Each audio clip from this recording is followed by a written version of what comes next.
베트남 길거리에서 커피 한 잔 시키면 5만 동 나옵니다. 한국 돈으로 딱 2,500원이죠. 그런데 그 똑같은 2,500원을 들고 스위스에 가면 커피 한 모금도 못 삽니다. 스위스 커피 한 잔은 최소 8,000원이거든요. 돈은 그냥 종이인데 왜 어떤 나라 종이는 세고 어떤 나라 종이는 약할까요? 1980년대 짐바브웨 달러는 미국 달러보다 강했습니다. 진짜입니다. 그런데 불과 20년 만에 그 나라 돈으로 달걀 3개밖에 못 사게 됐습니다. 오늘은 화폐 가치가 어떻게 결정되는지, 왜 어떤 나라 돈은 강하고 어떤 나라 돈은 무너지는지 처음부터 끝까지 파헤쳐 보겠습니다. 먼저 돈의 역사부터 짚어야 합니다. 오래전 세계 대부분 나라들은 금 본위제를 사용했습니다. 나라가 금을 얼마나 갖고 있냐에 따라서만 돈을 발행하는 시스템입니다. 미국 달러 한 장을 은행에 들고 가면 진짜 금으로 바꿔줬습니다. 이 덕분에 정부가 마음대로 돈을 찍을 수 없었고 환율도 비교적 안정됐습니다. 하지만 경제가 커지고 전쟁과 위기가 반복되면서 금이 부족해졌습니다. 돈이 필요한데 금이 없으니 찍을 수가 없었던 거죠. 결국 1970년대에 이르러 대부분 나라가 금본위제를 버렸습니다. 그 자리를 채운 게 지금 우리가 쓰는 법정 화폐입니다. 실제 금이나 자산이 뒤를 받쳐주는 게 아닙니다. 정부가 이게 돈이야 라고 선언했고 우리가 그걸 믿는 거죠. 금본위제에서 법정 화폐로 넘어가면서 세계 경제는 훨씬 유연해졌습니다. 금이 없어도 필요할 때 돈을 찍을 수 있으니까요. 하지만 그 자유가 양날의 검이 됐습니다. 책임감 없는 정부는 필요 이상으로 돈을 찍어내기 시작했고 그게 인플레이션과 화폐 붕괴로 이어졌습니다. 금본위제가 사라진 뒤 세계 곳곳에서 화폐 위기가 더 자주 일어나는 이유가 여기에 있습니다. 법정 화폐의 가치는 오직 수요와 공급으로 결정됩니다. 사람들이 원하면 가치가 오르고 외면하면 떨어집니다. 어느 나라 화폐를 더 갖고 싶은지는 인플레이션, 금리, 투자 환경, 수출 실정, 정치 안정성 등 수십 가지 요소가 얽혀서 결정됩니다. 이 복잡한 계산이 매 초마다 일어나면서 환율이 바뀝니다. 첫 번째, 인플레이션입니다. 인플레이션이란 물가가 오르고 돈의 가치가 떨어지는 현상입니다. 2022년에 10,000원으로 빵 2개를 샀다면 2024년에는 같은 10,000원으로 빵 하나밖에 못 사는 상황이죠. 이렇게 돈의 가치가 계속 떨어지면 아무도 그 나라 돈을 갖고 싶어 하지 않습니다. 수요가 줄면 환율도 떨어집니다. 짐바브웨 이야기를 해봅시다. 1980년대 짐바브웨 달러 한 개는 미국 달러 1.35개와 맞먹었습니다. 미국 달러보다 강한 통화였던 겁니다. 그런데 토지 개혁 실패, 부패, 국제 제재, 무분별한 화폐 발행이 한꺼번에 덮쳤습니다. 2000년대에 접어들자 미국 달러 한 개를 바꾸려면 짐바브웨 달러 60만 개가 필요했습니다. 상황은 여기서 멈추지 않았습니다. 짐바브웨 정부는 새 화폐를 발행하고 또 발행했지만 인플레이션을 잡지 못했습니다. 결국 100조 짐바브웨 달러짜리 지폐까지 등장했는데 그 돈으로 달걀 3개를 살 수 있었습니다. 결국 짐바브웨는 자국 화폐 사용을 포기하고 미국 달러와 남아공 랜드를 법정 화폐로 채택했습니다. 강했던 통화가 나라 스스로 포기하는 통화가 된 겁니다. 베네수엘라 이야기도 있습니다. 한때 남미에서 가장 부유한 나라 중 하나였습니다. 그런데 석유 수출에만 의존하다가 유가가 폭락했습니다. 정부는 돈이 없으니 화폐를 마구 찍어댔고 2018년 연간 물가 상승률이 100만 퍼트를 넘었습니다. 아침에 커피 한 잔 값이 저녁에는 2배가 됐습니다. 베네수엘라 사람들은 자국 돈을 버리고 어떻게든 달러를 구하려 했습니다. 두 나라의 공통점이 있습니다. 정부가 경제 상황을 무시하고 돈을 찍어냈다는 겁니다. 돈을 많이 찍으면 시장에 돈이 넘쳐나고 그 돈의 가치는 떨어집니다. 인플레이션이 심해지면 외국인 투자자들도 그 나라 화폐를 피합니다. 수요가 없으니 환율은 더 떨어지고 악순환이 계속됩니다. 여기서 구매력 평가라는 개념이 나옵니다.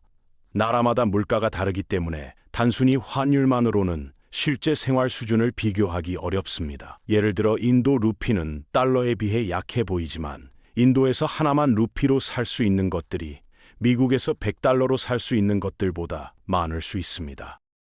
그래서 경제학자들은 각 나라의 실제 생활 수준을 비교할 때 환율이 아니라 구매력을 기준으로 씁니다. 맥도날드 빅맥 가격으로 나라별 화폐 가치를 비교하는 빅맥 지수가 유명한 이유도 이겁니다.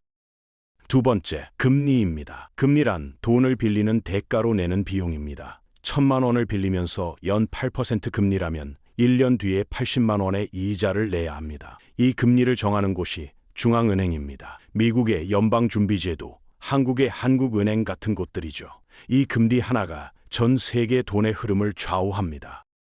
금리가 높은 나라는 돈을 맡기면 수익이 더 많이 납니다. 예를 들어 미국 국채 수익률이 연 5%이고 독일 국채 수익률이 연 1%라면 전 세계 투자자들은 유로를 팔고 달러를 사서 미국 채권에 투자하려 합니다. 달러 수요가 늘면 달러 가치가 올라갑니다. 반대로 미국이 금리를 내리면 매력이 떨어지고 달러 수요도 줄고 달러 가치도 떨어집니다. 2022년부터 2024년 사이가 좋은 예입니다. 미국이 금리를 빠르게 올렸을 때 전 세계 신흥국에서 달러가 빠져나갔고 그 나라 통화 가치가 줄줄이 하락했습니다. 한국 원화도 달러당 1,400원을 넘어서는 경험을 했습니다. 미국 금리 결정 하나가 지구 반대편 나라 국민들의 장바구니 물가를 바꿔놓는 겁니다.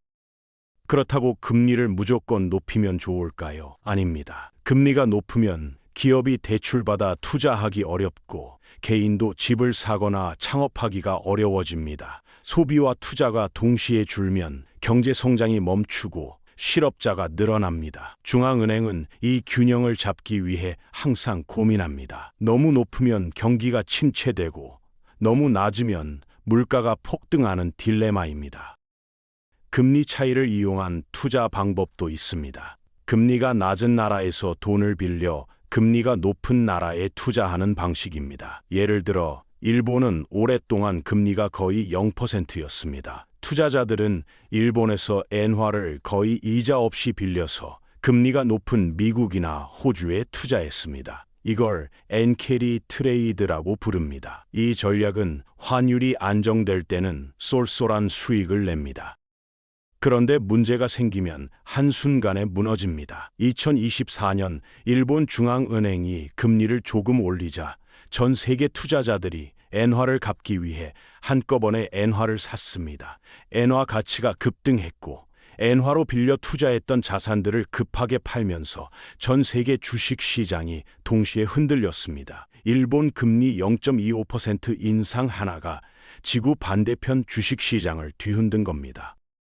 세 번째, 외국인 투자입니다. 1978년 중국이 처음으로 외국 기업에게 문을 열었습니다. 외국 기업이 중국에 공장을 지으려면 토지를 사고 직원을 고용해야 합니다. 그러려면 중국 돈인 위안화가 필요합니다. 달러를 위안화로 환전해야 하니까요. 외국 기업이 많이 들어올수록 위안화 수요가 늘고 위안화 가치가 올라갑니다. 그런데 외국 투자자들은 아무 나라에나 돈을 넣지 않습니다. 가장 먼저 보는 게 정치적 안정성입니다. 오늘 세금 낮춰주겠다고 했다가 내일 2배로 올리는 나라, 기업 재산을 갑자기 국유화하는 나라에는 투자할 수 없습니다. 법과 규칙이 예측 가능해야 기업이 장기 계획을 세울 수 있거든요. 경제 안정성도 봅니다. 국가 부채가 너무 많거나 금융위기를 자주 겪는 나라는 투자자들이 꺼립니다. 반대로 법이 잘 지켜지고 물가가 안정된 나라는 더 많은 자본을 끌어당깁니다. 그 자본이 곧 화폐 수요로 이어져 환율을 지탱합니다. 싱가포르가 작은 나라임에도 강한 통화를 유지하는 핵심 이유 중 하나가 이겁니다. 그런데 외국인 투자에는 조심해야 할 유형도 있습니다. 바로 함머니라고 부르는 단기 투기 자본입니다. 이 돈은 수익률이 조금이라도 높은 나라에 빠르게 들어왔다가 상황이 바뀌면 순식간에 빠져나갑니다. 1997년 아시아 금융위기가 대표적인 예입니다.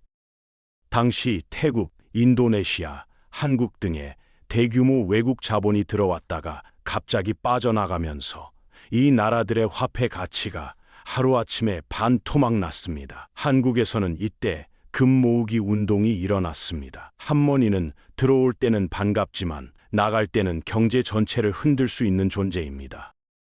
네 번째, 수출과 수입입니다. 한국이 반도체를 미국에 수출하면 미국 기업은 달러로 결제합니다. 삼성이나 SK하이닉스는 그 달러를 원화로 바꿔야 한국에서 직원 월급을 주고 공장을 돌릴 수 있습니다. 달러를 팔고 원화를 사는 과정에서 원화 수요가 생깁니다. 수출이 많을수록 이 수요가 지속적으로 만들어집니다. 수입은 반대입니다. 석유를 수입할 때 중동 산유국들은 달러로만 받습니다. 원화를 달러로 바꿔서 지불해야 합니다. 원화를 팔고 달러를 사는 과정이 반복되면 원화 수요가 줄어듭니다. 무역 수지 적자가 커지면 통화 가치에 하방 압력이 생기는 이유가 바로 이겁니다. 수출로 가장 강력한 화폐 수요를 만든 사례가 미국 달러입니다. 1970년대 미국은 사우디아라비아를 비롯한 산유국들과 합의해서 전 세계 석유 거래를 달러로만 결제하게 만들었습니다. 석유 없이는 나라를 운영할 수 없으니 모든 나라가 달러를 구해야 했습니다. 달러 수요가 전 세계에서 항상 발생하는 구조가 생긴 겁니다. 이걸 페트로달러 체제라고 부릅니다. 반면 수출할 게 없는 나라는 자국 화폐의 수요 자체가 없습니다. 태평양의 투발루 같은 작은 섬나라는 수출 상품도 거의 없습니다. 세계 어느 나라도 투발루 달러를 굳이 구하려 하지 않죠. 결국 이런 나라들은 자국 화폐를 포기하고 미국 달러나 호주 달러를 씁니다. 수출 능력이 화폐의 생명력입니다. 이 원리를 이해하면 환전할 때도 도움이 됩니다. 수출이 강하고 경제가 탄탄한 나라에 갈 때는 그 나라 화폐를 미리 사두는 게 유리한 경우가 많습니다. 경제 뉴스에서 무역 수지 흑자, 성장률이 좋게 나오면 그 나라 화폐가 강해질 가능성이 있거든요. 반대로 경제 불안 신호가 나오는 나라로 여행을 간다면 현지에서 환전하는 게 더 유리할 수도 있습니다. 환율은 단순한 숫자가 아니라 그 나라의 경제 건강 상태를 반영합니다. 다섯 번째, 고정환율 제도입니다. 시장에서 수요와 공급에 따라 환율이 결정되는 방식이 변동환율제라면 아예 환율을 일정하게 고정해두는 방식도 있습니다. 자국 통화를 강한 나라 통화에 묶어두는 거죠. 이걸 페그 제도라고 합니다. 동남아시아의 작은 나라 브루나이가 대표적인 예입니다. 브루나이는 자국 화폐를 싱가포르 달러와 1대1로 고정해뒀습니다. 두 나라 화폐의 가치가 항상 같습니다. 브루나이에서 싱가포르 달러를 그냥 쓸 수 있고 싱가포르에서 브루나이 달러도 그냥 통합니다. 중앙아메리카의 벨리즈는 자국 화폐를 미국 달러 대비 2대1로 고정했습니다. 벨리즈 달러 2개가 항상 미국 달러 1개입니다. 이 방식은 안정성이 큰 장점입니다. 환율 변동 걱정 없이 무역과 투자를 할 수 있거든요. 하지만 대가도 있습니다. 묶인 나라 경제가 흔들리면 같이 흔들립니다. 미국 달러가 약해지면 벨리즈 달러도 자동으로 약해집니다. 독자적인 통화 정책을 쓸 수 없게 됩니다. 강한 나라에 붙어서 안정을 얻는 대신 그 나라의 문제도 함께 떠안는 구조입니다. 여기서 자연스럽게 의문이 생깁니다. 전 세계가 하나의 돈을 쓰면 어떨까요? 환전도 필요 없고 환율 계산도 필요 없고 얼마나 편할까요? 유럽이 이미 그 실험을 했습니다. 유로입니다. 지금 20개 나라가 유로를 함께 씁니다. 여행할 때 환전이 필요 없습니다. 편리하죠. 하지만 각 나라가 자기 경제 상황에 맞게 금리를 조절하거나 화폐를 발행하는 권한을 포기해야 합니다. 2009년 그리스가 재정 위기를 맞았을 때 이 문제가 터졌습니다. 예전 같으면 그리스 정부가 자국 화폐를 평가절하해서 수출 가격을 낮추고 위기를 빠져나갈 수 있었습니다. 하지만 유로를 쓰고 있으니 그 카드가 없었습니다. 결국 그리스 위기는 독일, 프랑스 등 다른 유로존 나라들까지 흔들었습니다. 전 세계가 하나의 화폐를 쓴다면 이 문제가 지구 규모로 일어납니다. 마지막으로 강한 화폐가 항상 좋은 건 아닙니다. 수입이 많은 나라는 자국 화폐가 강할수록 유리합니다. 같은 돈으로 더 많은 외국 물건을 살 수 있으니까요. 반면 수출로 먹고 사는 나라는 자국 화폐가 너무 강하면 불리합니다. 화폐 가치가 높아질수록 수출품 가격이 비싸져서 외국에서 안 사거든요.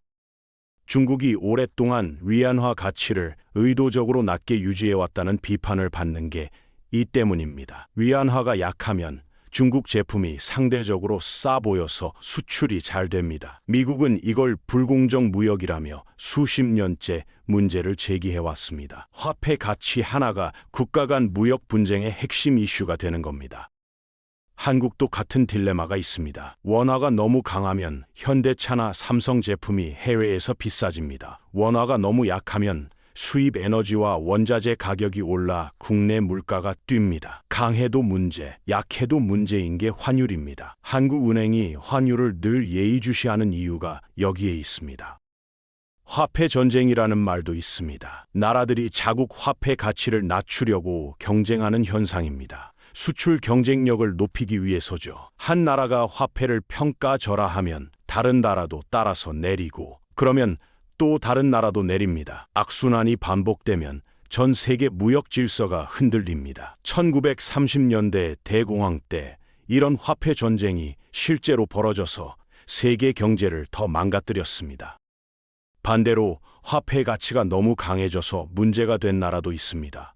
스위스가 대표적입니다. 스위스 프랑은 전통적으로 안전자산으로 여겨집니다.